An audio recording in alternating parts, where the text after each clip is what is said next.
This is the Lone Crater YouTube. We hope this video helps. You start by opening the Motion Euphoria scene and loading the ragdoll you want to change. Once loaded, enable the developer console and physics debug so you can see joint forces and collision layers. Make sure to duplicate the original prefab or save a CFG backup. This prevents data loss. Next, pause the sim and inspect root bone naming and current trophic level parameter. You need those exact names to map new values correctly before you apply changes. You now edit the trophic level field in the ragdoll component or controlling script. This is the core value that drives behavior.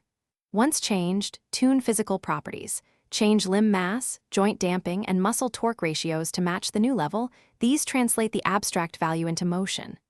Apply changes incrementally, for example increase by 0.5, then run the sim. Observe how joint response and balance shift, and iterate until motion aligns with your goal, making small compensations to avoid instability. Finally, run several playback clips and compare the new motion against the original. You want smooth transitions and believable weight. If you see jitter or popping, reduce joint spring, increase damping, or raise physics solver iterations. These changes stabilize collisions and constraints. Make sure to test different poses and external forces. If the rig becomes unstable or explodes, revert to your duplicate prefab immediately, then reapply smaller increments. Keep a short change log of final trophic level and tune parameters for future edits. Thanks for watching.